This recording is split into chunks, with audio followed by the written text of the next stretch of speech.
सत श्री अकाल जी। तुसीं वेख रहे हो द पंजाब टॉक्स ਅਤੇ ਤੁਹਾਡੇ ਸਾਹਮਣੇ ਪੇਸ਼ ਕਰ ਰਹੇ ਹਾਂ ਅੱਜ ਦੀ ਵਿਸ਼ੇਸ਼ ਰਿਪੋर्ट ਸਪੈਸ਼ਲ ਰਿਪੋर्ट। ਇਹਦੇ ਵਿੱਚ ਹਮੇਸ਼ਾ ਦੀ ਤਰ੍ਹਾਂ ਆਪਾਂ ਗੱਲ ਕਰਾਂਗੇ ਕਿਸੇ ਬਹੁਤ ਜ਼ਰੂਰੀ ਮੁੱਦੇ ਉੱਤੇ, ਉਹਨੂੰ ਹਰ ਪਹਿਲੂ ਤੋਂ ਵੇਖਣ ਦੀ ਕੋਸ਼ਿਸ਼ ਕਰਾਂਗੇ ਅਤੇ ਅੱਜ ਉਹ ਵਿਸ਼ਾ ਤੁਹਾਡੇ ਸਾਹਮਣੇ ਲੈ ਕੇ ਆ ਰਹੇ ਹਾਂ ਜਿਹਦੇ ਬਾਰੇ ਗੱਲ ਬਹੁਤ ਲੰਮੇ ਸਮੇਂ ਤੋਂ ਹੁੰਦੀ ਆ ਰਹੀ ਹੈ। ਕਈ ਸਾਲ ਬੀਤ ਚੱਲੇ ਨੇ, ਦਹਾਕਾ ਹੋਣ ਵੱਲ ਵੱਧ ਰਿਹਾ, ਪਰ ਇਹ ਮਸਲਾ ਹਾਲੇ ਵੀ ਇਉਂ ਦਾ ਉਵੇਂ ਖੜਾ ਹੈ, ਜਦਕਿ ਇਹ ਮਸਲਾ ਬਹੁਤ ਜ਼ਿਆਦਾ ਗਹਿਰ, ਗੰਭੀਰ, ਸੰਜੀਦਾ, ਲੋਕਾਂ ਦੇ ਦਿਲਾਂ ਦੇ ਨਾਲ ਜੁੜਦਾ ਹੈ ਮਾਮਲਾ ਹੈ।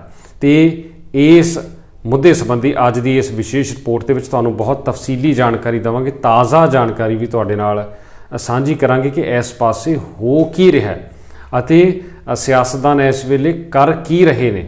ਮੁੱਦਾ ਹੈ ਸਾਲ 2015 ਵਿੱਚ ਸ਼ਬਦ ਗੁਰੂ ਸ਼੍ਰੀ ਗੁਰੂ ਗ੍ਰੰਥ ਸਾਹਿਬ ਜੀ ਦੀਆਂ ਹੋਈਆਂ ਬੇਅਦਬੀਆਂ ਦਾ ਅਤੇ ਉਸ ਤੋਂ ਬਾਅਦ ਇਨਸਾਫ ਨਾ ਮਿਲਣ ਦਾ, ਕਿਉਂਕਿ ਇਹ ਮਾਮਲਾ 2015 ਤੋਂ ਹੁਣ ਤੱਕ ਚੱਲਦਾ ਆ ਰਿਹਾ ਹੈ ਅਤੇ ਇਸ ਵੇਲੇ ਇਹਦੀ ਗੱਲ ਕਰਨੀ ਜ਼ਰੂਰੀ ਕਿਉਂ ਹੈ?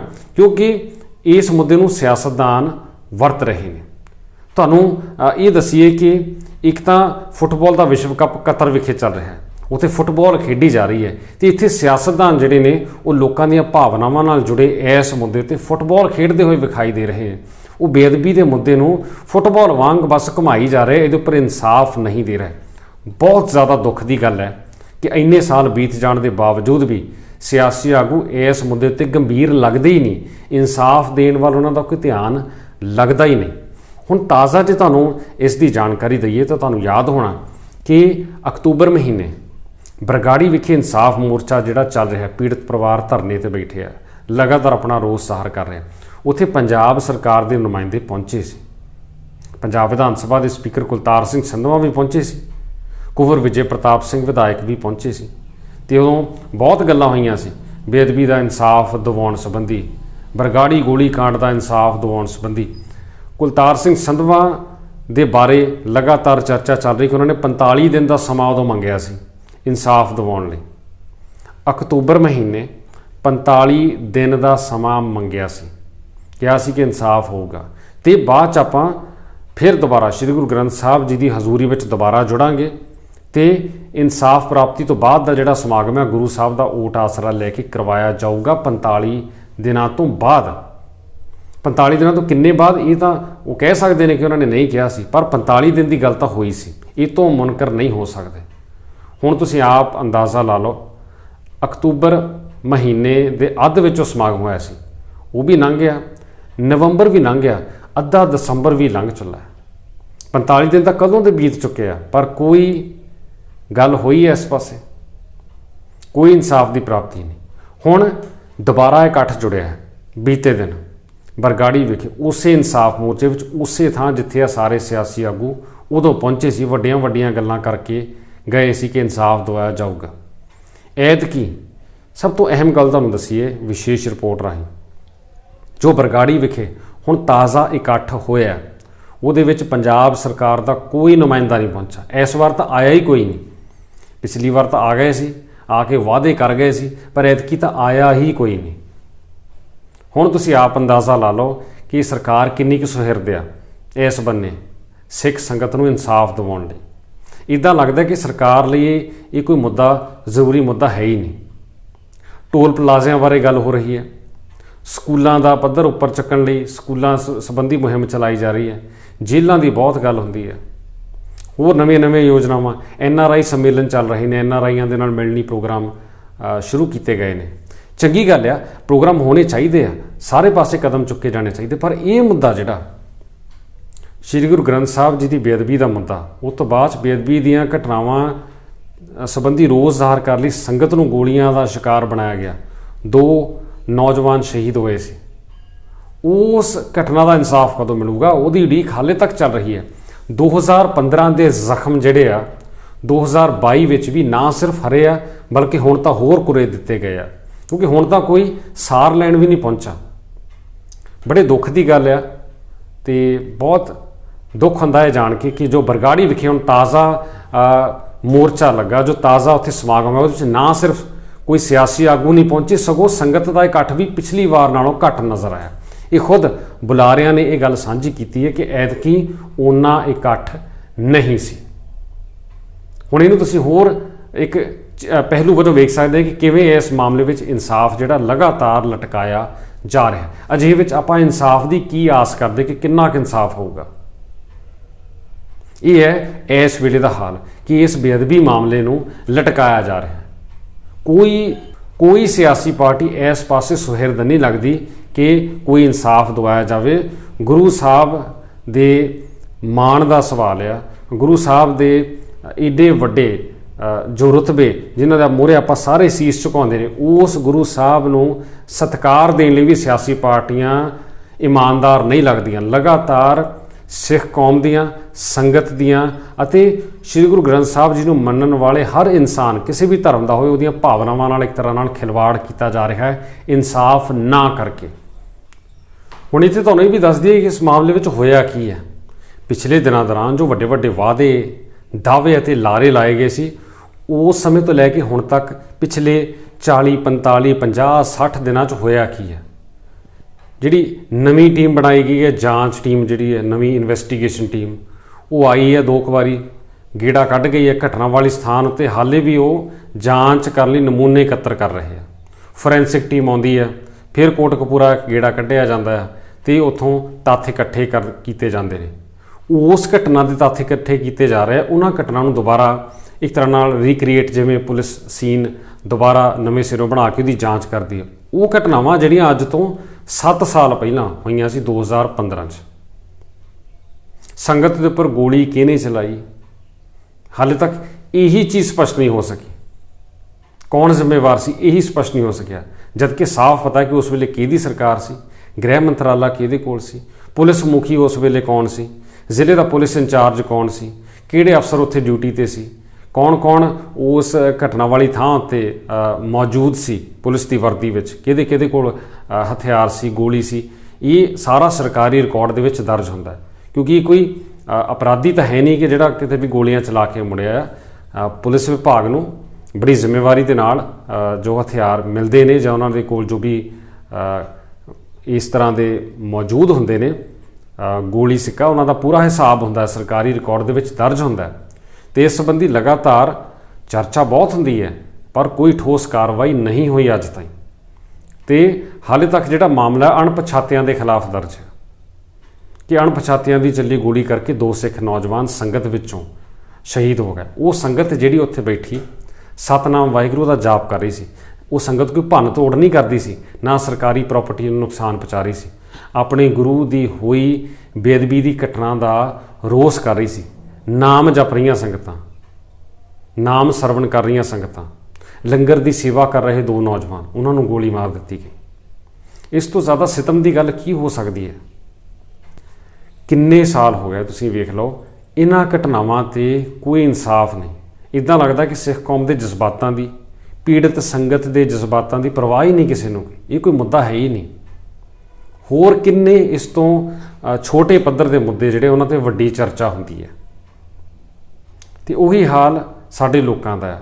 ਜੇ ਸਰਕਾਰਾਂ, ਸਿਆਸੀ ਪਾਰਟੀਆਂ, ਕਿਸੇ ਵੀ ਸਿਆਸੀ ਪਾਰਟੀ ਦੀ ਸਰਕਾਰ ਕਿਉਂ ਨਾ ਹੋਵੇ, 3 ਸਰਕਾਰਾਂ ਉਦੋਂ ਦੀਆਂ ਅਸੀਂ ਵੇਖ ਚੁੱਕੇ ਹਾਂ, ਕਿਸੇ ਨੇ ਵੀ ਸੁਹਿਰਦਤਾ ਨਹੀਂ ਵਿਖਾਈ।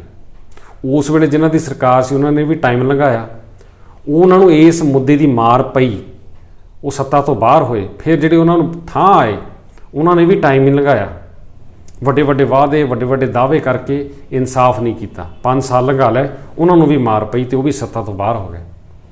ਅਤੇ ਦੋਵਾਂ ਦੇ ਆਊਟ ਹੋਣ ਤੋਂ ਬਾਅਦ ਹੁਣ ਜੋ ਤੀਜੀ ਧਿਰ ਨੂੰ ਮੌਕਾ ਮਿਲਿਆ, ਉਹਨੇ ਵੀ ਸਿਵਾਏ ਟਾਈਮ ਲੰਘਾਉਣ ਤੋਂ ਕੁਝ ਨਹੀਂ ਕੀਤਾ। 2 ਵਾਰ ਵੱਡੇ ਪੱਧਰ ਉੱਤੇ ਮੋਰਚੇ 'ਚ ਜਾ ਕੇ ਸਮਾਂ ਮੰਗਿਆ ਅਤੇ ਸੰਗਤ ਨੇ ਸਮਾਂ ਦਿੱਤਾ ਵੀ, ਭਰੋਸਾ ਕੀਤਾ। ਪਰ 2 ਵਾਰ ਸਮਾਂ ਮੰਗਣ ਤੋਂ ਬਾਅਦ ਹੁਣ ਜਦੋਂ ਹੱਥ ਪੱਲੇ ਕੁਝ ਨਹੀਂ ਅਤੇ ਨਾ ਸੰਗਤ ਦੇ ਹੱਥ ਪੱਲੇ ਕੁਝ ਫੜਾਇਆ, ਐਤਕੀ ਤਾਂ ਉਹਨਾਂ ਨੇ ਮੋਰਚੇ ਵਾਲੀ ਥਾਂ, ਸਮਾਗਮ ਵਾਲੀ ਥਾਂ ਆਉਣਾ ਵੀ ਜ਼ਰੂਰੀ ਨਹੀਂ ਸਮਝਿਆ। ਅਤੇ ਸਪੀਕਰ ਕੁਲਤਾਰ ਸਿੰਘ ਸੰਧਵਾਂ ਦਾ ਆਪਣੇ ਬਿਆਨ ਤੋਂ ਲਗਾਤਾਰ ਪਿੱਛੇ ਹਟ ਰਹੇ ਨੇ। ਉਹਨਾਂ ਦਾ ਕਹਿਣਾ ਕਿ ਉਹਨਾਂ ਨੇ ਤਾਂ ਕਦੀ ਅਸਤੀਫਾ ਦੇਣ ਦੀ ਗੱਲ ਕਹੀ ਨਹੀਂ ਸੀ, ਜਦਕਿ ਜਿਹੜੀਆਂ ਉੱਥੇ ਸੰਗਤਾਂ ਮੌਜੂਦ ਹੈ ਜਿਨ੍ਹਾਂ ਨਾਲ ਇਹ ਕਹਿਣਾ ਹੈ ਕਿ ਪਿਛਲੀ ਵਾਰ ਦੇ ਸਮਾਗਮ ਵਿੱਚ ਕੁਲਤਾਰ ਸਿੰਘ ਸੰਧਵਾਂ ਨੇ ਆਪਣੇ ਸਪੀਕਰ ਦੀ ਕੁਰਸੀ ਵੱਲ ਇਸ਼ਾਰਾ ਕੀਤਾ ਸੀ, ਸਰਕਾਰ ਵੱਲ ਇਸ਼ਾਰਾ ਕੀਤਾ ਸੀ ਅਤੇ ਕਿਹਾ ਸੀ ਕਿ ਜੇ ਇਨਸਾਫ ਨਹੀਂ ਹੁੰਦਾ ਤਾਂ ਕੀ ਲੈਣਾ ਇਹੋ ਜਿਹੀ ਸਰਕਾਰ ਤੋਂ, ਤਾਂ ਕੀ ਲੈਣਾ ਇਹੋ ਜਿਹੀ ਸਪੀਕਰੀ ਦੇ ਅਹੁਦੇ ਤੋਂ। ਸੋ ਇਹ ਗੱਲਾਂ ਸੰਗਤ ਚੇਤੇ ਕਰਵਾ ਰਹੀ ਹੈ, ਜਦਕਿ ਕੁਲਤਾਰ ਸਿੰਘ ਸੰਧਵਾਂ ਹੋਰਾਂ ਦਾ ਖੁਦ ਦਾ ਇਹ ਕਹਿਣਾ ਕਿ ਉਹਨਾਂ ਨੇ ਇਹੋ ਜਿਹਾ ਕੁਝ ਨਹੀਂ ਸੀ ਕਿਹਾ। ਹੁਣ ਇਸ ਘਟਨਾ ਦਾ ਸੱਚ ਕੀ ਹੈ ਕਿ ਵਾਕਈ ਉਹਨਾਂ ਨੇ ਅਜਿਹਾ ਕਿਹਾ ਸੀ, ਤੇ ਜੇ ਕਿਹਾ ਸੀ ਤਾਂ ਪੂਰਾ ਕਿਉਂ ਨਹੀਂ ਕੀਤਾ? ਇਹ ਤਾਂ ਹੁਣ ਉਹਨਾਂ ਦਿਨਾਂ ਦੀ ਫੁਟੇਜ ਵੇਖ ਕੇ ਉਹਨਾਂ ਨੇ ਕੀ ਕੁਝ ਕਿਹਾ ਸੀ ਉੱਥੋਂ ਸਾਫ਼ ਪਤਾ ਲੱਗ ਜਾਏ। ਜੁਗੋ ਜੁਗ ਟਲ ਸੱਚੇ ਪਾਤਸ਼ਾਹ ਧੰਨ ਧੰਨ ਸ੍ਰੀ ਗੁਰੂ ਗ੍ਰੰਥ ਸਾਹਿਬ ਮਹਾਰਾਜ ਜੀ ਦੀ ਪਵਿੱਤਰ ਪਾਵਨ ਹਾਜ਼ਰੀ ਦੇ ਵਿੱਚ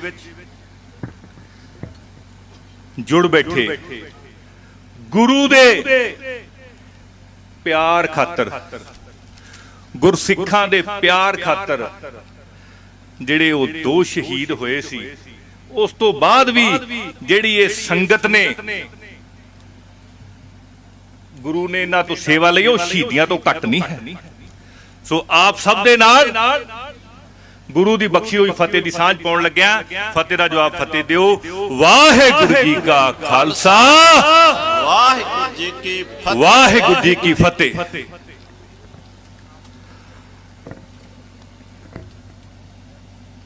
ਪਰਸੋਂ ਮੈਨੂੰ ਮੇਰਾ ਇੱਕ ਸਾਥੀ ਕਹਿੰਦਾ, ਪੰਥ ਬੜਾ ਗੁੱਸੇ 'ਚ ਆ, ਕੀ ਤੁਸੀਂ ਉੱਥੇ ਜਾਓਗੇ? ਤਾਂ ਮੈਂ ਉਹਨਾਂ ਨੂੰ ਹੱਥ ਜੋੜ ਕੇ ਜਵਾਬ ਇਹ ਦਿੱਤਾ ਸੀ ਕਿ ਕੁਲਤਾਰ ਸਿੰਘ ਸਪੀਕਰ ਹੋਣ ਤੋਂ ਪਹਿਲਾਂ ਸੱਚੇ ਪਾਤਸ਼ਾਹ ਧੰਨ ਧੰਨ ਸ੍ਰੀ ਗੁਰੂ ਗ੍ਰੰਥ ਸਾਹਿਬ ਮਹਾਰਾਜ ਜੀ ਦਾ ਸਿੱਖ ਹੈ। ਇਹ ਸੰਗਤ ਦੇ ਚਰਨਾਂ ਦੀ ਧੂੜ ਹੈ। ਮੇਰਾ ਜਦੋਂ ਮੈਂ ਕੁਝ ਨਹੀਂ ਸੀ, ਮੈਂ ਉਦੋਂ ਵੀ ਇੱਥੇ ਆਉਂਦਾ ਸੀ। ਅੱਜ ਗੁਰੂ ਨੇ ਬਖਸ਼ਿਆ ਸਾਰਾ ਕੁਝ, ਸੰਗਤ ਨੇ ਬਖਸ਼ਿਆ। ਕਿਸੇ ਨੇ ਕਿਹਾ ਵੀ ਸਰਕਾਰ ਹੈ, ਉਹ ਗੁਰੂ ਨੇ ਏਡੀ ਕਿਰਪਾ ਕੀਤੀ, ਇਹ ਸਰਕਾਰ ਤੋਂ ਵੀ ਉੱਤੇ ਬੈਠਾ ਕੁਲਤਾਰ ਹੈ, ਤੁਸੀਂ ਸਪੀਕਰ ਬਣਾਇਆ। ਬੜੀ ਵੱਡੀ ਕਿਰਪਾ ਕੀਤੀ ਹੈ ਗੁਰੂ ਨੇ, ਬਹੁਤ ਵੱਡੀ ਕਿਰਪਾ ਕੀਤੀ ਹੈ। ਸਰਕਾਰ ਨੂੰ ਸਵਾਲ ਪੁੱਛ ਸਕਦੇ ਆ, ਔਰ ਕੱਲ ਅਸੀਂ ਸਰਕਾਰ ਨੂੰ ਸਵਾਲ ਪੁੱਛਿਆ, ਮੈਂ ਤੇ ਮਾਨਯੋਗ ਮੰਤਰੀ ਸਾਹਿਬ ਬਿਲਕੁਲ ਨਾਲ ਸੀ, ਔਰ ਜਿੰਨੀਆਂ ਗੱਲਾਂ ਇੱਥੇ ਹੋਈਆਂ ਉਹ ਸਾਰੀਆਂ ਗੱਲਾਂ ਸਰਕਾਰ ਦੇ ਨਾਲ ਕਰਕੇ ਆਏ। ਤੁਹਾਡਾ ਇਹ ਸੰਗਤ ਦਾ ਤੇ ਸਾਡਾ ਦਰਦ ਸਾਂਝਾ, ਸੀਨੇ ਤਪੇ ਪਏ ਆ, ਤਪੇ ਪਏ ਆ। ਇੱਕ ਸਰਕਾਰ ਗਈ, ਦੂਜੀ ਸਰਕਾਰ ਗਈ, ਤੀਜਾ ਮੁੱਖ ਮੰਤਰੀ ਗਿਆ, ਚੌਥਾ ਮੁੱਖ ਮੰਤਰੀ ਗਿਆ। ਨੀਂਦ ਨਹੀਂ ਆਉਂਦੀ, ਅਰਦਾਸਾਂ ਕਰਦੇ ਆ। ਬੜਾ ਵੱਡਾ ਸੱਚੇ ਪਾਤਸ਼ਾਹ ਨੇ ਅਹੁਦਾ ਬਖਸ਼ਿਆ, ਪਰ ਨਾਲ ਫਰਜ਼ ਵੀ ਬਹੁਤ ਵੱਡਾ ਬਖਸ਼ਿਆ। ਲੇਕਿਨ ਮੈਨੂੰ ਇਹ ਲੱਗਦਾ ਵੀ ਗੁਰੂ ਬਹੁਤ ਮਿਹਰਬਾਨ ਹੈ, ਸੰਗਤ ਬਹੁਤ ਮਿਹਰਬਾਨ ਹੈ। ਅੱਜ ਇੰਦਰਬੀਰ ਸਿੰਘ ਨਿੱਜਰ ਜਿਹੜੇ ਕਿ ਇਹ ਸਰਕਾਰ ਨੇ ਹੱਥ ਜੋੜ ਕੇ ਸੰਗਤ ਦੇ ਸਾਹਮਣੇ ਬੈਠੀ ਹੈ, ਕੁਲਵੰਤ ਸਿੰਘ ਪੰਡੋਰੀ ਗੁਰਸਿੱਖ ਪਹਿਲਾਂ ਨੇ ਹੱਥ ਜੋੜ ਕੇ ਗੁਰੂ ਸਾਹਿਬ ਦੇ ਚਰਨਾਂ 'ਚ ਬੈਠੇ ਆ। ਅਰਦਾਸ ਇਹੀ ਕਰਦੇ ਆ ਕਿ ਸੱਚਾ ਪਾਤਸ਼ਾਹ ਗੁਰੂ ਦੀ ਨਾਰਾਜ਼ਗੀ ਨਾਲੋਂ, ਸੰਗਤ ਦੀ ਨਾਰਾਜ਼ਗੀ ਨਾਲੋਂ, ਕਹਿੰਦੇ ਨਾ ਕਰਵਤ ਭਲਾ ਨਾ ਕਰਵਟ ਤੇਰੀ, ਉਦੋਂ ਬਿਨਾਂ ਤਾਂ ਫਿਰ ਮੌਤ ਹੀ ਚੰਗੀ ਹੈ। ਅਸੀਂ ਕਿਸੇ ਭਾਵ ਵੀ ਸੰਗਤ ਦੀ ਨਾਰਾਜ਼ਗੀ ਮੁੱਲ ਨਹੀਂ ਲੈ ਸਕਦੇ, ਗੁਰੂ ਦੀ ਨਾਰਾਜ਼ਗੀ ਮੁੱਲ ਨਹੀਂ ਲੈ ਸਕਦੇ। ਔਰ ਮੈਂ ਗੁਰੂ ਦੇ ਚਰਨਾਂ 'ਚ ਖੜ ਕੇ ਕਹਿਣਾ ਵੀ ਗੁਰੂ ਬਹੁਤ ਮਿਹਰਬਾਨ ਹੈ, ਬੜਾ ਦਿਆਲ ਹੈ। ਆ 7 ਸਾਲ ਜਿਹੜੇ ਲਾਏ ਨੇ, ਛਾਣਨੇ ਵੀ ਲਾਏ ਨਾਲ, ਬੜਾ ਕੁਝ ਸਾਫ਼ ਹੀ ਹੋ ਗਿਆ ਪੰਥ ਨੂੰ ਗਾਂ। ਜਿਹੜੇ ਵੈਸੇ ਤਾਂ ਉਹ ਵੀ ਮੁਸ਼ਕਿਲ ਤੇ ਸਿੱਖ ਦਾ ਮਤਲਬ ਚੋਲੀ ਦਾਮਨ ਦਾ ਸਾਥ ਹੈ। ਜੇ ਆਪ ਤੇ ਨਾ ਮੁਸ਼ਕਿਲ ਪਈ ਹੋਵੇ, ਫਿਰ ਕਿਸੇ ਹੋਰ ਦੀ ਮੁਸ਼ਕਿਲ 'ਚ ਜਾ ਕੇ ਖੜ ਜਾਂਦਾ ਸਿੱਖ ਮੂਹਰੇ। ਸਿੱਖਾਂ ਨੂੰ ਜਿਹੜੀਆਂ ਮੁਹਿੰਮਾਂ ਹੈ, ਇਹਦੀ ਤਾਂ ਕਦੇ ਕਮੀ ਨਹੀਂ ਹੋਣੀ, ਇਹ ਤਾਂ ਚੱਲਦੀਆਂ ਰਹਿਣਗੀਆਂ। ਹਾਂ, ਜਿਹੜਾ ਆ ਵੱਡਾ ਕੁਐਸਚਨ ਹੈ, ਇਹਦਾ ਹੱਲ ਸੰਗਤ ਜੀ, ਮੈਂ ਸੰਗਤ ਦੇ ਚਰਨਾਂ 'ਚ ਖੜ ਕੇ ਕਹਿਣਾ, ਉੱਚੀ ਆਵਾਜ਼ ਨਹੀਂ, ਗੁਰੂ ਵੱਲ ਹੱਥ ਜੋੜ ਕੇ ਨਤਮਸਤਕ ਹੋ ਕੇ, ਸੰਗਤ ਨੂੰ ਨਤਮਸਤਕ ਹੋ ਕੇ ਬੜੀ ਹਲੀਮੀ ਨਾਲ ਕਹਿਣਾ ਵੀ ਇਹ ਹੁਣ ਦਿਨਾਂ ਦਾ ਹੀ ਖੇਡ ਹੈ। ਸਤਿ ਸ਼੍ਰੀ ਅਕਾਲ। ਬਾਲੀ ਗੱਲ ਡਿਟੇਲ 'ਚ ਮੈਂ ਕਰਨੀ ਨਹੀਂ, ਕਿਉਂਕਿ ਕਾਨੂੰਨੀ ਗੱਲ ਹੈ। ਮਹੀਨੇ ਡੇਢ ਮਹੀਨੇ ਬਾਅਦ ਗੁਰੂ ਕਰੇ ਮਿਹਰ, ਆਪਾਂ ਸ਼ੁਕਰਾਨੇ ਦਾ ਸਮਾਗਮ ਕਰਾਵਾਂਗੇ। ਸ਼ੁਕਰਾਨੇ ਦਾ ਬੋਲੇ ਸੋ ਨਿਹਾਲ। ਤੇ ਜੇ ਨਹੀਂ ਹੁੰਦਾ ਤੇ ਫਿਰ ਕੀ ਲੈਣਾ ਨਾ ਸਰਕਾਰਾਂ, ਫਿਰ ਸਾਡੀ ਸਰਕਾਰ ਹੈ ਇਹ, ਸਾਡਾ ਸਰਕਾਰ ਸਾਡੀ ਗੁਰੂ ਹੈ, ਸਾਡਾ ਗੁਰੂ ਹੈ, ਸਾਡਾ ਗੁਰੂ ਹੈ, ਸਭ ਕੁਝ ਸਾਡਾ ਗੁਰੂ ਹੈ। ਸੋ ਸਾਰੀ ਕਾਰਵਾਈ ਮੁਕੰਮਲ ਹੋਏਗੀ। ਔਰ ਇਹ ਗੱਲ, ਕਿਉਂਕਿ ਮੈਂ ਸਰਕਾਰ ਨਹੀਂ ਹਾਂ, ਮੈਨੂੰ ਤੁਸੀਂ ਸਰਕਾਰ ਤੋਂ ਉੱਤੇ ਬਿਠਾਇਆ, ਮੈਂ ਸਰਕਾਰ ਤੋਂ ਪੁੱਛ ਸਕਦਾ, ਤੁਸੀਂ ਮੈਨੂੰ ਕਾਨੂੰਨਨ ਹੱਕ ਦਿੱਤਾ, ਇਹ ਮੈਂ ਪੁੱਛ ਕੇ ਕਹਿ ਰਿਹਾ। ਬੰਦਾ ਕਿਤੇ ਵੀ ਝੂਠ ਬੋਲ ਸਕਦਾ, ਜਿਹੜਾ ਬੰਦਾ ਸ੍ਰੀ ਗੁਰੂ ਗ੍ਰੰਥ ਸਾਹਿਬ ਮਹਾਰਾਜ ਜੀ ਦੀ ਹਾਜ਼ਰੀ 'ਚ, ਸੰਗਤ ਦੀ ਹਾਜ਼ਰੀ 'ਚ ਝੂਠ ਬੋਲੇ, ਨਾ ਉਹ ਇੱਥੋਂ ਦਾ ਤੇ ਨਾ ਉੱਥੋਂ ਦਾ, ਸੋ ਇਹ ਹਮਾਕਤ ਕੁਲਤਾਰ ਸਿੰਘ ਤਾਂ ਕਦੇ ਨਹੀਂ ਕਰੇਗਾ। ਸੋ ਗੁਰੂ ਸਾਹਿਬ ਮਿਹਰ ਕਰਨ, ਸਾਰਿਆਂ ਦੇ ਤੌਖਲੇ ਆ, ਕਿਉਂਕਿ ਇਹ ਮਾਮਲਾ ਹੀ ਐਸਾ। ਸੋ ਆਪਾਂ ਸ਼ਾਂਤੀ ਨਾਲ, ਸਿੱਖਾਂ ਦੀ ਤਾਕਤ ਦਾ ਕਿਹਨੂੰ ਨਹੀਂ ਪਤਾ, ਮੈਂ ਕੈਨੇਡਾ ਤੇ ਹੀ ਜਾਇਆ, ਕਿਹਨੂੰ ਨਹੀਂ ਪਤਾ, ਉਹ ਦੁਨੀਆ ਦੇ ਉੱਤੇ ਰਾਜ ਕਰਦੇ, ਇੱਕ ਕਿਰਪਾ ਗੁਰੂ ਗ੍ਰੰਥ ਸਾਹਿਬ ਮਹਾਰਾਜ ਜੀ ਦੀ। ਮੈਨੂੰ ਕੱਲ ਕਿਸੇ ਸੱਜਣ ਨੇ ਦੱਸਿਆ, ਮੇਰਾ ਸੀਨਾ ਚੌੜਾ ਹੋ ਗਿਆ। ਮੈਂ ਕਿਹਾ ਸ੍ਰੀ ਗੁਰੂ ਗ੍ਰੰਥ ਸਾਹਿਬ ਮਹਾਰਾਜ ਜੀ ਦੀ ਸਿੱਖਿਆ ਜਿਹੜੇ ਕਰਕੇ ਇਹ ਕੰਮ ਹੁੰਦਾ। ਉਹ ਇੱਕ ਮੁਸਲਮਾਨ ਨੇ ਸਾਡੇ ਕਬੀਰ ਨੂੰ ਕਿਹਾ, ਕਹਿੰਦੇ ਤੁਹਾਡੇ ਨਾਲੋਂ ਵੱਡਾ ਕੋਈ ਨਹੀਂ। ਕਹਿੰਦੇ ਕੀ ਗੱਲ? ਜਦੋਂ ਸਰਕਾਰਾਂ ਬਦਲਦੀਆਂ, ਇੱਕ ਕੌਮ ਦੂਜੀ ਕੌਮ ਦੇ ਧਾਰਮਿਕ ਸਥਾਨ ਢਾ ਦਿੰਦੀ ਸੀ। ਹਿਸਟਰੀ 'ਚ ਇਹ ਹੋਇਆ, ਹਿਸਟਰੀ 'ਚ ਇਹ ਹੋਇਆ। ਕਹਿੰਦੇ ਜਦੋਂ ਗੁਰੂ ਗ੍ਰੰਥ ਸਾਹਿਬ ਮਹਾਰਾਜ ਜੀ ਦੀ ਕਿਰਪਾ ਨਾਲ ਖਾਲਸਾ ਸਰਕਾਰ ਬਣੀ, ਤਾਂ ਕਿਸੇ ਨੇ ਮਸਜਿਦ ਦੇ ਉੱਪਰ ਗੋਹਾ ਲਾਤਾ ਸੀ, ਗੋਹਾ ਲਾਤਾ ਸੀ। ਤੇ ਜਦੋਂ ਮਹਾਰਾਜਾ ਰਣਜੀਤ ਸਿੰਘ ਕੋਲੇ ਉਹਦੀ ਸ਼ਿਕਾਇਤ ਗਈ, ਤੇ ਮਹਾਰਾਜਾ ਰਣਜੀਤ ਸਿੰਘ ਕਹਿੰਦੇ ਆਪ ਚੱਲ ਕੇ ਗਿਆ, ਤੇ ਉਹ ਗੋਹੇ ਨੂੰ ਕਹਿੰਦਾ ਤੋਲੋ ਇਹਨੂੰ ਕਿੰਨਾ, ਜਿੰਨੇ ਕਿਲੋ ਗੋਹਾ ਸੀ ਉਹਨਾਂ ਸੋਨਾ ਉਹਨੇ ਦਾਨ ਕੀਤਾ। ਇਹ ਸ੍ਰੀ ਗੁਰੂ ਗ੍ਰੰਥ ਸਾਹਿਬ ਮਹਾਰਾਜ ਜੀ ਦੀ ਸਿੱਖਿਆ ਹੀ ਕਰਾ ਸਕਦੀ ਹੈ, ਹੋਰ ਕੋਈ ਨਹੀਂ ਕਰਾ ਸਕਦਾ। ਸੋ ਸੰਗਤ ਜੀ ਜੇ ਜਜ਼ਬਾਤੀ ਹੋਇਆ, ਕਿਉਂਕਿ ਆਪਦੇ ਮਾਂ-ਬਾਪ ਕੋਲੇ ਆ ਕੇ ਬੰਦਾ ਜਜ਼ਬਾਤੀ ਹੋ ਜਾਂਦਾ, ਤੇ ਸੰਗਤ ਨੇ ਸਮਾਂ ਦਿੱਤਾ ਵੀ, ਭਰੋਸਾ ਕੀਤਾ, ਪਰ 2 ਵਾਰ ਸਮਾਂ ਮੰਗਣ ਤੋਂ ਬਾਅਦ ਹੁਣ ਜਦੋਂ ਹੱਥ ਪੱਲੇ ਕੁਝ ਨਹੀਂ ਤੇ ਨਾ ਸੰਗਤ ਦੇ ਹੱਥ ਪੱਲੇ ਕੁਝ ਫੜਾਇਆ, ਐਤਕੀ ਤਾਂ ਉਹਨਾਂ ਨੇ ਮੋਰਚੇ ਵਾਲੀ ਥਾਂ, ਸਮਾਗਮ ਵਾਲੀ ਥਾਂ ਆਉਣਾ ਵੀ ਜ਼ਰੂਰੀ ਨਹੀਂ ਸਮਝਿਆ। ਪਰ ਵੱਡੀ ਗੱਲ, ਤਸਵੀਰ ਦਾ ਵੱਡਾ ਪਹਿਲੂ ਫੇਰ ਉਹੀ ਹੈ ਕਿ ਮਾਮਲਾ ਸ੍ਰੀ ਗੁਰੂ ਗ੍ਰੰਥ ਸਾਹਿਬ ਜੀ ਦਾ ਹੈ, ਜਿਨ੍ਹਾਂ ਦੇ ਮੂਹਰੇ ਆਪਾਂ ਸਾਰੇ ਨਤਮਸਤਕ ਹੁੰਦੇ ਹਾਂ। ਸਿਰਫ ਸਿੱਖ ਕੌਮ ਹੀ ਨਹੀਂ, ਸਾਰੀ ਦੁਨੀਆ ਸੀਸ ਝੁਕਾਉਂਦੀ ਹੈ। ਜਦੋਂ ਵੀ ਕਿਸੇ ਨੂੰ ਕੋਈ ਸਮਾਗਮ ਕਰਾਉਣਾ ਹੁੰਦਾ, ਖੁਸ਼ੀ ਦਾ, ਗਮੀ ਦਾ, ਕੋਈ ਨਵਾਂ ਉਦਘਾਟਨ ਕਰਨਾ, ਨਵਾਂ ਕਾਰਜ ਸ਼ੁਰੂ ਕਰਨਾ, ਹਰ ਮੌਕੇ ਤੇ ਓਟ ਆਸਰਾ ਕਿਹਦਾ ਲੈਂਦੇ ਆ? ਸ੍ਰੀ ਗੁਰੂ ਗ੍ਰੰਥ ਸਾਹਿਬ ਜੀ ਦਾ ਓਟ ਆਸਰਾ ਲੈਂਦੇ, ਉਹਨਾਂ ਦੇ ਚਰਨ ਪਵਾਉਂਦੇ ਆ, ਉਹਨਾਂ ਦੀ ਹਜ਼ੂਰੀ ਵਿੱਚ ਬੈਠਦੇ ਆ, ਤੇ ਸਾਰੇ ਕਾਰਜ ਆਪਾਂ ਆਰੰਭ ਕਰਦੇ ਆ। ਮੈਂ ਸਮਝਦਾ ਕਿ ਭਾਵੇਂ ਚਲੋ ਅੱਜ ਥੋੜੇ ਆਪਾਂ ਕੋਈ ਗੱਲ ਨਹੀਂ, ਪਰ ਤੁਸੀਂ ਬੜੇ ਹੀ ਕੀ ਕਹਿੰਦੇ ਆ ਕਿ ਗੈਰਤਮੰਦ ਇਨਸਾਨ ਹੋ, ਭੈਣਾਂ ਬੈਠੀਆਂ ਨੇ, ਇਸ ਇਨਸਾਫ ਦੀ ਲੜਾਈ ਵਿੱਚ ਯੋਗਦਾਨ ਪਾਇਆ, ਭਾਵੇਂ ਥੋੜਾ ਪੈਂਦਾ ਵਾ।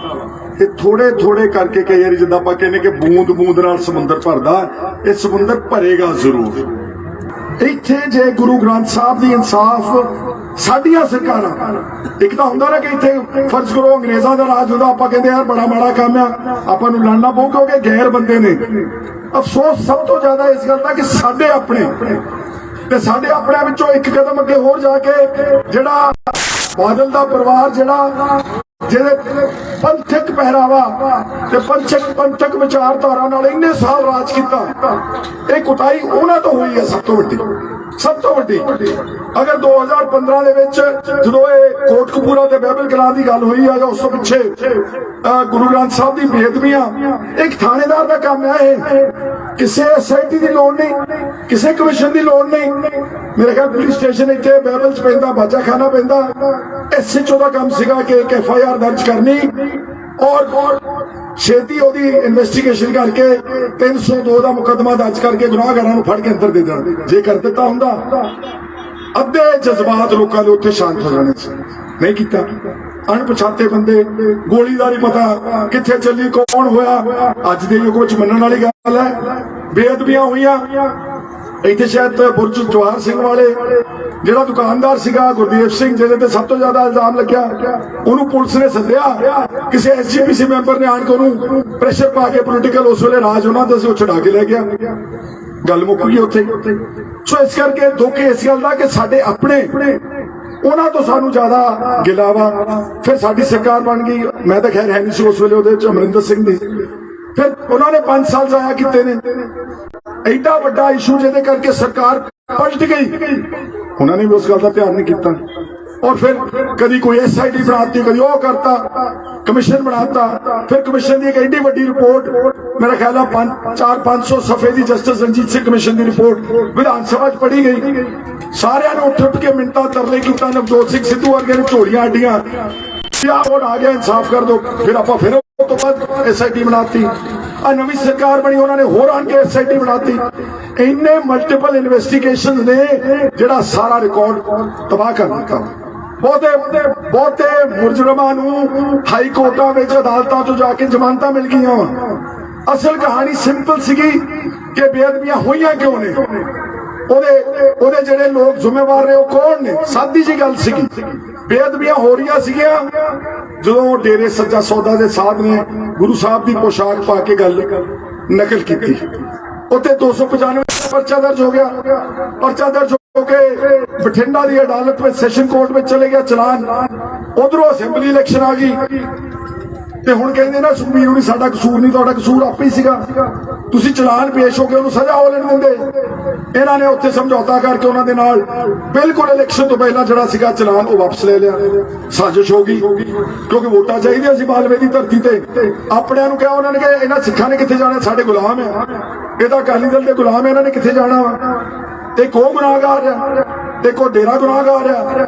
ਤੇ ਫਿਰ ਉਸ ਤੋਂ ਬਾਅਦ ਜਿਹੜਾ ਉਹ ਮਾਫੀਆ ਦਵਾਈਆਂ ਗਿਆ ਅਕਾਲ ਤਖਤ ਦਾ ਦੁਰਉਪਯੋਗ ਕਰਕੇ, ਨਾ ਮੰਗੀ ਨਾ ਮੰਗਾਈ, ਹਿੰਦੀ ਚ ਕੋਈ ਪਰਚਾ ਜਾ ਕੇ ਚਿੱਠੀ ਲੈ ਕੇ ਆਪੇ ਹੀ 5-4 ਬੰਦੇ ਤੇ ਅਕਾਲ ਤਖਤ ਦੇ ਉੱਤੇ ਅੰਗੂਠਾ ਦਿੱਤਾ ਉਹਦੇ ਗਲ 'ਚ। ਉਹਨੇ ਕਹਿਤਾ ਜੀ ਮੈਂ ਉਹਨੂੰ ਸਾਧ ਨੂੰ ਮਾਫ ਕਰ ਦਿੱਤਾ, ਬਗੈਰ ਕਿਸੇ ਪੇਸ਼ੀ ਤੋਂ, ਬਗੈਰ ਕਿਸੇ ਗੱਲ ਤੋਂ, ਔਰ ਕੋਈ ਮਾਫੀ ਦਾ ਕੋਈ ਗੁੰਜਾਇਸ਼ ਹੀ ਨਹੀਂ ਸੀਗੀ। इस तरह ये गुनाह करते गए और शायद हैंकड़, शायद सत्ता का नशा।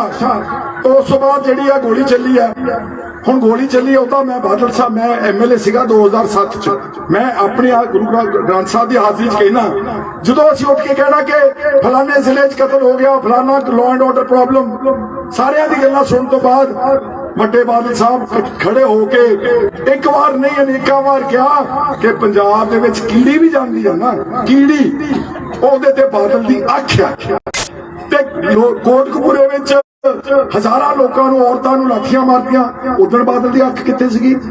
ਤੇ ਜਿਹੜਾ ਜਸਟਿਸ ਰਣਜੀਤ ਸਿੰਘ ਕਮਿਸ਼ਨ ਨੂੰ ਐਫੀਡੇਵਿਟ ਗਿਆ, ਉਹਦੇ ਚ ਸੁਮੇਧ ਸਿੰਘ ਸੈਣੀ DGP ਨੇ ਮੰਨਿਆ ਕਿ ਮੈਨੂੰ 14 ਅਕਤੂਬਰ ਦੇ ਤੜਕੇ 2 ਵਜੇ ਚੀਫ ਮਿਨਿਸਟਰ ਦੀ ਕਾਲ ਆਈ ਆ। ਉਹ ਕਿਉਂ ਆਈ ਆ? ਉਦੋਂ ਹੀ ਗੋਲੀ ਉੱਥੇ ਚੱਲ ਗਈ ਆ, ਲਾਠੀ ਚਾਰਜ, ਤੇ ਮੁੜ ਕੇ ਘੰਟੇ ਬਾਅਦ ਇੱਥੇ ਚੱਲ ਗਈ ਗੋਲੀ। ਤੇ ਫਿਰ ਆਪਾਂ ਕਿੱਦਾਂ ਕਹਿੰਦੇ ਕਿ ਚੀਫ ਮਿਨਿਸਟਰ ਸਾਹਿਬ ਤੁਸੀਂ ਜ਼ਿੰਮੇਵਾਰ ਨਹੀਂਗੇ। ਤੇ DGP ਕੌਣ ਲਾਇਆ ਸੀਗਾ? ਸੁਮੇਧ ਸਿੰਘ ਸੈਣੀ, ਜਿਹਨੇ ਲੋਕਾਂ ਦੇ ਚੱਡੇ ਪਾੜੇ, ਝੂਠੇ पुलिस मुकाबले किते और जटाने का घर साड़ दिता, निक्का जिहा बच्चा मार दिता।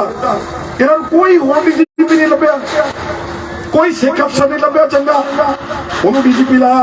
पंगा तो आप लिया, इन्होंने सब कुछ गलत आप किया वा। इजहार आलम जिहड़ा आलम सेना सी, ओहदी घरवाली नूं मलेरकोटले तो MLA बनाया वा। ये हुण किहड़े मूंह नाल कहंदे कि साडा कसूर नहींगा। ते तीसरी धिर पुलिस आ। सो मेरा मनना वा कि जिहड़े असल इंसाफ उदण होवेगा जिदण ओह डेरे वाले नूं फड़ के अंदर दिता जाऊगा। इस गल दे विच, कतल दे विच ते विच इन्हां दे गल विच ते विच ही बादल दा टप्पर। मेरी कोई जाती रंजिश नहीं उन्होंने नाल, लेकिन वो सिद्धांतक तौर पर गलत काम कर चुके ने। और जो उन्हें बयान दिता कुलतार ने कि मैं 1.5 महीना शायद हो गया वा, 15-20 दिन होर दे दो महीना, कोई गल नहीं। जिथे ने मिनटा तरले कढ़निया, जिथे लेलड़ियां कढ़नियां कढ़ लवे, भगवंत के पैरों जाके बह जाए। ते उस तो बाद कुलतार सिंह जे तेरी नहीं हो सुनदा ना, महीना मेरे तो लै ला अज, ते जे बंदे दा पोता मुड़ के इस्तीफा दे के इत्थे आण के बह जाए, ते जे नहीं इस्तीफा देना ते फिर लोकां तो मंगी माफी कि मैनू स्पीकर की कुर्सी प्यारी है, गुरु ग्रंथ साहब प्यारा नहीं। गल इंनी है सिर्फ। इसलिए मेरे वीरो ज्यादा समा नहीं लेना, तुहाडे होर बहुत सारे ने बोलना वा। मैं तो सिर्फ अरसे तो तुहाडे नाल ही हां। दुख इस गल दा वा कि उस वेले बड़ा सोहनी गल बन गई सीगी, ते उस वेले जिहड़े संचालक सीगे वो अहंकार, जिहड़ा अहंकार है ना बंदे नूं लै वैंदा वा। जिद्दों तुहाडे दिमाग च आ गए कि मैं हौमे, वो मर जाता। उदों ऐ कही जान मोर्चा दा जित्तिया पिया, मोर्चा दा जित्तिया पिया, ते कल्ले ही फैसला करके चक के टिंड फोड़ी भज गए ने।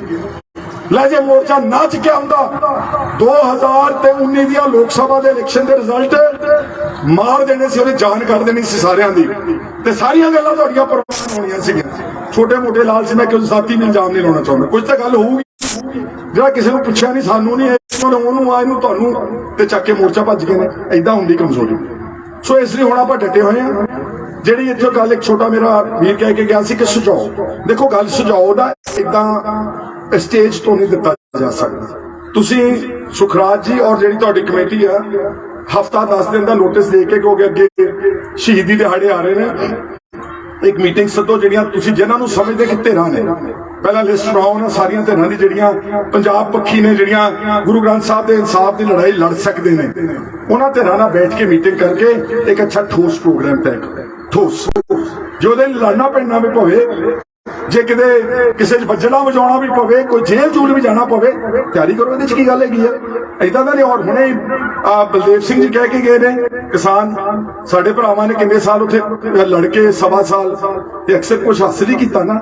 ਇਸ ਕਰਕੇ ਬੈਠ ਕੇ ਜਿਹੜਾ ਵੀ ਪ੍ਰੋਗਰਾਮ ਬਣਾਉਂਗੇ ਅਸੀਂ ਤੁਹਾਡੇ ਨਾਲ ਹੈ। ਮੈਨੂੰ ਵੀ ਸੱਦ ਲਿਓ, ਮੈਂ ਆਣ ਕੇ ਜਿੰਨੀ ਕੁ ਮੇਰੀ ਅਕਲ ਹੈਗੀ ਮੈਂ ਤੁਹਾਨੂੰ ਦੇਣ ਦੀ ਕੋਸ਼ਿਸ਼ ਕਰੂੰਗਾ ਕਿ ਆਪਾਂ ਇਸ ਤਰੀਕੇ ਨਾਲ ਕਰ ਲਈਏ।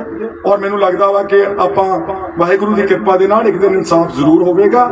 ਕਿੰਨੀ ਕੁ ਦੇਰ ਭੱਜ ਲੈਣਗੇ ਲੋਕਾਂ ਨੇ? 2 ਸਰਕਾਰਾਂ ਪਹਿਲਾਂ ਪਲਟਦੀਆਂ, ਇਹਦੀ ਵੀ ਪਲਟ ਦੇਣੀ। ਖੈਰ ਇਹ ਤਾਂ ਪਲਟੇ ਪਹਿਲਾਂ ਹੀ ਗਏ ਨੇ, ਪਰ ਜਿਹੜਾ ਬੰਦਾ ਇਸ ਤੋਂ ਮੁਨਕਰ ਹੋਵੇਗਾ ਉਹਨੂੰ ਇੱਥੇ ਤਾਂ ਦੇਣੀ ਪੈਣਾ ਹਿਸਾਬ। ਉਹ ਵਾਹਿਗੁਰੂ ਅਕਾਲ ਪੁਰਖ ਦੀ ਅਦਾਲਤ ਵਿੱਚ ਵੀ ਜਿਹੜੀ ਆ ਉਹਦਾ ਹਿਸਾਬ ਦੇਣਾ ਪੈਣਾ ਵਾ। ਹਿਸਾਬ ਕੁਲਤਾਰ, ਭਗਵੰਤ ਮਾਨ, ਸਭ ਨੂੰ ਉੱਥੇ ਉਹਦੀ ਅਦਾਲਤ ਵਿੱਚ ਜਾ ਕੇ ਹਿਸਾਬ ਦੇਣਾ ਪੈਣਾ। ਤੁਸੀਂ ਇੱਕ ਕੰਮ ਕਰੋ, ਗਲਤ ਕੰਮ ਕਰਕੇ ਦੇਖ ਲਓ ਜ਼ਿੰਦਗੀ ਦੇ ਵਿੱਚ, ਰਾਤ ਨੂੰ ਜ਼ਰੂਰ ਤੁਹਾਨੂੰ ਕੱਲਿਆਂ ਨੂੰ ਸੁਤਾਉਂਦਾ, ਬਾਕੀਆਂ ਤੋਂ ਲੁੱਕ ਗਿਆ ਆਪਾਂ, ਕੱਲੇ ਨੂੰ ਸੁਤਾਉਂਦਾ ਕਿ ਇੱਥੇ ਜਿਹੜੀ ਆਤਮਾ, ਜਿਹੜੇ ਬੰਦਿਆਂ ਦੀ ਆਤਮਾ ਜਾਗਦੀ, ਜੇ ਆਤਮਾ ਹੀ ਮਰ ਗਈ ਆ ਤੇ ਫਿਰ ਹਿਸਾਬ ਕੋਈ ਨਹੀਂ ਹੈਗਾ। ਸੋ ਮੈਂ ਇੱਥੋਂ ਅੱਗੇ ਨਾ ਜਾਂਦਾ ਹੋਇਆ ਤੁਹਾਡਾ ਸਭ ਦਾ ਮਸ਼ਕੂਰ ਹੈ। ਜਾਣਾ ਨਹੀਂ ਕਿਸੇ ਨੇ ਵੀ, ਸਿਰਫ ਜਿਹੜੇ ਮੇਰੇ ਨਾਲ ਚੰਦ ਬੰਦੇ ਆਏ, ਮੈਂ ਅੰਮ੍ਰਿਤਸਰ ਜਾਣਾ ਸੀਗਾ ਤਾਂ ਕਰਕੇ ਮੈਂ ਟਾਈਮ ਲਿਆ ਵਾ। ਮੈਂ ਤੁਹਾਡਾ ਸਾਰਿਆਂ ਦਾ, ਸੁਖਰਾਜ ਨੂੰ ਮੈਂ ਕਹਿੰਦਾ ਕਿ ਏਦਾਂ ਕ੍ਰਿਟਿਸਿਜ਼ਮ ਹੁੰਦਾ ਜ਼ਿੰਦਗੀ 'ਚ। ਗੁਰੂ ਨਾਨਕ ਸਾਹਿਬ ਨੂੰ ਲੋਕਾਂ ਨੇ ਮਾੜਾ ਚੰਗਾ ਕਿਹਾ ਸੀਗਾ, ਇਸ ਕਰਕੇ ਘਬਰਾਉਣਾ ਸੀਗਾ ਤੇ ਤਗੜੇ ਹੋ ਕੇ ਇਸ ਰਾਹ ਦੇ ਉੱਤੇ ਤੁਰੇ ਚਲੋ। ਆਪਾਂ ਇਨਸਾਫ ਲੈ ਕੇ ਅਲਟੀਮੇਟਲੀ ਹਟਾਂਗੇ ਤੇ ਜਿੱਤ ਸਾਡੀ ਜਿਹੜੀ ਉਹ ਸੰਗਤ ਦੀ, ਅਕਾਲ ਪੁਰਖ ਦੀ, ਵਾਹਿਗੁਰੂ ਦੀ ਤੇ ਗੁਰੂ ਗ੍ਰੰਥ ਸਾਹਿਬ ਜੀ ਦੀ ਅਖੀਰ ਵਿੱਚ ਜਿੱਤ ਹੋਵੇਗੀ। ਫਤਿਹ ਪ੍ਰਵਾਨ ਕਰਨੀ। ਵਾਹਿਗੁਰੂ ਜੀ ਕਾ ਖਾਲਸਾ, ਵਾਹਿਗੁਰੂ ਜੀ ਕੀ ਧੰਨਵਾਦ। ਬਹੁਤ ਬਹੁਤ ਧੰਨਵਾਦ। ਉਸ ਗੁਰੂ ਦੇ ਲਈ ਕਿਉਂ ਨਹੀਂ ਇਨਸਾਫ ਹੁੰਦਾ? ਹਾਲਾਂਕਿ ਇੱਕ ਉੱਪਰਲੀ ਅਦਾਲਤ ਜਿਹੜੀ ਗੁਰੂ ਸਾਹਿਬ ਦੀ ਆਪਣੀ ਅਦਾਲਤ ਆ, ਉਹਨੇ ਤਾਂ ਨਿਬੇੜਾ ਕਰਨਾ ਹੀ ਆ ਇੱਥੇ ਜੇ ਨਹੀਂ ਹੁੰਦਾ ਤਾਂ। ਪਰ ਇਹ ਜਿਹੜੀਆਂ ਦੁਨਿਆਵੀ ਅਦਾਲਤਾਂ ਜਾਂ ਕਾਨੂੰਨ ਪ੍ਰਬੰਧ ਆ ਜਾਂ ਪ੍ਰਸ਼ਾਸਨ ਆ, ਇੱਥੇ ਇਨਸਾਫ ਕਿਉਂ ਨਹੀਂ ਹੁੰਦਾ? ਇਹ ਵੀ ਸੋਚਣਾ ਤਾਂ ਬਣਦਾ ਹੈ ਨਾ।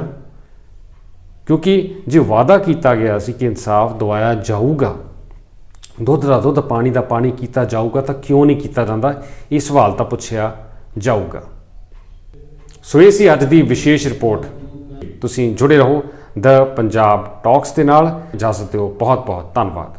ਤੁਹਾਡੀਆਂ ਗੱਡੀਆਂ ਲਈ ਕਿਸੇ ਵੀ ਤਰ੍ਹਾਂ ਦੀ ਮੁਰੰਮਤ ਜਾਂ 4 ਵੀਲਰ ਹੈਲਪਲਾਈਨ ਜੇਕਰ ਤੁਸੀਂ ਭਾਲ ਰਹੇ ਹੋ ਤਾਂ ਸੰਪਰਕ ਕਰੋ ਤੁਹਾਡੇ ਆਪਣੇ ਸ਼ਹਿਰ ਵਿਨੀਪੈਗ 'ਚ ਟਾਊਨ ਆਟੋ ਬਾਡੀ ਵਿਖੇ। ਸਤਿ ਸ੍ਰੀ ਅਕਾਲ ਜੀ, ਮੇਰਾ ਨਾਮ ਹੈਗਾ Shamsher Singh, town auto body ਤੋਂ। ਰੱਬ ਨਾ ਕਰੇ ਤੁਹਾਡੀ ਗੱਡੀ ਨੂੰ ਕੁਝ ਹੋ ਜਾਂਦਾ ਵਾ ਤੇ ਤੁਸੀਂ ਸਿੱਧਾ ਟਾਊਨ ਆਟੋ ਬਾਡੀ ਤੇ ਆਓ। ਅਸੀਂ ਇੱਥੇ ਇਹ ਸਾਡੀ ਜਿਹੜੀ ਸ਼ਾਪ ਹੈਗੀ ਡਾਇਰੈਕਟ ਰਿਪੇਅਰ ਸ਼ਾਪ ਹੈਗੀ ਆ। ਅਸੀਂ ਆਪਣੇ ਆਪ ਹੀ ਐਮਪੀਏ ਨੂੰ ਕਾਲ ਕਰਕੇ ਤੁਹਾਡੀ ਗੱਡੀ ਦਾ ਕਲੇਮ ਖੋਲ ਦਿੰਦੇ ਹਾਂ ਤੇ ਤੁਹਾਡੀ ਗੱਡੀ ਦਾ ਐਸਟੀਮੇਟ ਬਣਾ ਕੇ ਐਮਪੀਏ ਨੂੰ ਭੇਜ ਦਿੰਦੇ ਹਾਂ। ਕੋਈ ਵੀ ਤੁਹਾਡੀ ਗੱਡੀ ਤੇ ਸਕ੍ਰੈਚ, ਡੈਂਟ ਜਾਂ ਕੋਈ ਤੁਹਾਡੀ ਗੱਡੀ ਦੇ ਕੋਈ ਸ਼ੀਸ਼ੇ ਤੋੜ ਗਿਆ ਵਾ, ਤੁਸੀਂ ਸਾਨੂੰ ਕਾਲ ਕਰੋ, ਅਸੀਂ ਆਪਣੇ ਆਪ ਹੀ ਗਲਾਸ ਕਲੇਮ ਖੋਲ ਲੈਂਦੇ। ਇਹ ਸ਼ਾਪ ਜਿਹੜੀ ਆ ਇਹ ਐਮਪੀਏ ਦੀ ਕ੍ਰੈਡਿਟ ਸ਼ਾਪ ਹੈਗੀ ਆ ਵਾ। ਅਸੀਂ ਸਿੱਧੀ ਡਾਇਰੈਕਟ ਬਿਲਿੰਗ ਕਰਦੇ ਹਾਂ ਐਮਪੀਏ ਨੂੰ। ਇੱਥੇ ਅਸੀਂ ਆਪ ਹੀ ਗਲਾਸ ਕਲੇਮ ਵੀ ਖੋਲ੍ਹਦੇ ਨੇ। ਤੁਹਾਨੂੰ ਗਲਾਸ ਕਲੇਮ ਖੋਲ੍ਹਣ ਦੀ ਫੋਨ ਦੀ ਲੋੜ ਨਹੀਂ ਹੈਗੀ। ਅਸੀਂ ਆਪਣੇ ਆਪ ਇੱਥੇ ਗਲਾਸ ਕਲੇਮ ਖੋਲ੍ਹਦੇ। ਜਦੋਂ ਤੱਕ ਤੁਹਾਡੀ ਗੱਡੀ ਇੱਥੇ ਸ਼ਾਪ 'ਤੇ ਰਹੂਗੀ ਉਦੋਂ ਤੱਕ ਅਸੀਂ ਕਾਰ ਰੈਂਟਲ ਵੀ ਦੇਵਾਂਗੇ। ਵੈਨ ਆ, ਟਰੱਕ, SUV, ਕੋਈ ਵੀ ਤੁਹਾਨੂੰ ਕਾਰ ਰੈਂਟਲ ਵੀ ਚਾਹੀਦੀ ਹੋਈ ਅਸੀਂ ਕਾਰ ਰੈਂਟਲ ਵੀ ਤੁਹਾਨੂੰ ਦੇਵਾਂਗੇ। ਆਪਣੀ ਸ਼ਾਪ ਲੋਕੇਸ਼ਨ ਹੈਗੀ ਆ 64 ਸਾਲਟਰ ਸਟਰੀਟ ਵਿਨੀਪੈਗ ਦੇ ਵਿੱਚ। ਜਿਵੇਂ ਤੁਹਾਨੂੰ ਪਤਾ ਹੀ ਹੈ ਸਨੋ ਆ ਰਹੀ ਹੈ ਵਿਨੀਪੈਗ ਦੇ ਵਿੱਚ, ਉਵੇਂ ਤੁਹਾਡੇ ਲਈ ਅਸੀਂ ਵਿੰਟਰ ਟਾਇਰ ਪ੍ਰੋਗਰਾਮ ਲੈ ਕੇ ਆਏ। ਐਮਪੀਏ ਦਾ ਵਿੰਟਰ ਟਾਇਰ ਪ੍ਰੋਗਰਾਮ ਆ, ਉਹਦੇ ਵਿੱਚ $2000 ਤੱਕ ਤੁਹਾਨੂੰ ਐਮਪੀ ਹੀ ਲੋਨ ਦਿੰਦੀ ਆ। ਵਿੰਟਰ ਟਾਇਰ ਪ੍ਰੋਗਰਾਮ ਵਿੱਚ ਅਲੋਏ ਵੀਲਸ, ਟਾਇਰ ਅਲਾਈਨਮੈਂਟ ਤੁਸੀਂ ਕਰਵਾ ਸਕਦੇ ਹੋ। ਕੋਈ ਵੀ ਤੁਹਾਨੂੰ ਜਾਣਕਾਰੀ ਦੀ ਲੋੜ ਆ ਤੁਸੀਂ ਸਾਨੂੰ ਜਦੋਂ ਮਰਜ਼ੀ ਫੋਨ ਕਰ ਲਓ 2044211300 ਤੇ, ਜਾਂ ਤੁਸੀਂ ਸਾਡੀ ਵੈਬਸਾਈਟ ਤੇ ਜਾ ਲਓ www.townautobody.ca। ਉਹਦੇ ਵਿੱਚ ਤੁਸੀਂ 24/7 ਲਾਈਵ ਚੈਟ ਤੁਸੀਂ ਏਜੰਟ ਦੇ ਨਾਲ ਕਰ ਸਕਦੇ ਹੋ। Thank you. ਹਾਂਜੀ ਸਤਿ ਸ੍ਰੀ ਅਕਾਲ ਜੀ। ਮੇਰੀ ਗੱਡੀ ਦਾ ਇੱਥੇ ਇੱਕ ਡੈਂਟ ਜਿਹਾ ਪੈ ਗਿਆ ਸੀਗਾ। ਉਸ ਤੋਂ ਬਾਅਦ ਮੈਂ ਇਹਨਾਂ ਕੋਲ ਟਾਊਨ ਆਟੋ ਬੋਡੀ ਵਾਲਿਆਂ ਕੋਲ ਆਇਆ ਤੇ MPI ਤੋਂ ਕਲੇਮ ਲੈਣ ਤੋਂ ਬਾਅਦ ਇਹਨਾਂ ਕੋਲ ਗੱਡੀ ਆਪਾਂ ਨੇ ਰੱਖ ਦਿੱਤੀ ਤੇ ਥੋੜੀ ਦਿਨਾਂ ਦੇ ਵਿੱਚ ਇਹਨਾਂ ਨੇ ਗੱਡੀ ਮੇਰੀ ਪੂਰੀ ਚੰਗੀ ਤਰ੍ਹਾਂ ਮੁਕੰਮਲ ਕਰਕੇ ਸਹੀ ਕਰਕੇ ਦੇ ਦਿੱਤੀ ਹੈ ਤੇ ਨਾਲ ਦੀ ਨਾਲ ਇਹਨਾਂ ਨੇ ਗੱਡੀ ਦੀ ਮੇਰੀ ਦੀ ਡਿਟੇਲਿੰਗ ਵੀ ਕਰਤੀ, ਧੋਤੀ ਤੇ ਗੱਡੀ ਪੂਰੀ ਲਿਸ਼ਕਾਤੀ ਤੇ ਬਹੁਤ ਵਧੀਆ ਜਿਹੜੀ ਆ ਕਸਟਮਰ ਸਰਵਿਸ ਵੀ ਦਿੰਦੇ ਨੇ। ਤੇ ਜੇਕਰ ਤੁਹਾਨੂੰ ਉਸ ਟਾਈਮ ਤੇ ਜੇਕਰ ਤੁਹਾਡੀ ਗੱਡੀ ਖਰਾਬ ਹੋਈ ਹੈ ਤੇ ਕੋਈ ਰੈਂਟਲ ਗੱਡੀ ਤੁਸੀਂ ਚਲਾਉਣ ਨੂੰ ਲੈਣੀ ਹੈ ਤੇ ਉਹ ਵੀ ਜਿਹੜੀ ਹੈ ਤੁਹਾਨੂੰ ਪ੍ਰੋਵਾਈਡ ਕਰ ਦਿੰਦੇ ਨੇ। ਮੈਂ ਤੁਹਾਨੂੰ ਹਾਈਲੀ ਰਿਕਮੈਂਡ ਕਰਾਂਗਾ ਵਿਨੀਪੈਗ ਏਰੀਆ ਦੇ ਵਿੱਚ ਜਾਂ ਤੁਸੀਂ ਕਿਸੇ ਹੋਰ ਲਾਗ ਪਾਸ ਦੇ ਏਰੀਆ ਦੇ ਵਿੱਚ ਤੁਹਾਡੀ ਗੱਡੀ ਆ ਖਰਾਬ ਹੁੰਦੀ ਹੈ, ਤੁਸੀਂ ਇਹਨਾਂ ਕੋਲ ਪਹੁੰਚੋ ਤੇ ਬਹੁਤ ਹੀ ਵਧੀਆ ਸਰਵਿਸ ਤੇ ਜਲਦੀ ਜਿਹੜੀ ਤੁਹਾਨੂੰ ਆ ਤੁਹਾਡੀ ਗੱਡੀ ਚੱਲਦੀ ਕਰਕੇ ਦੇ ਦਿੰਦੇ ਨੇ। ਥੈਂਕ ਯੂ ਜੀ। ਸਰਵਿਸ ਦਾ ਲਾਭ ਉਠਾਉਣ ਲਈ ਹੁਣੇ ਕੰਟੈਕਟ ਕਰੋ town auto body 64 Salter street Winnipeg MB Canada Manitoba. ਸਾਡਾ ਕੰਟੈਕਟ ਨੰਬਰ ਹੈ +1204 421 1300।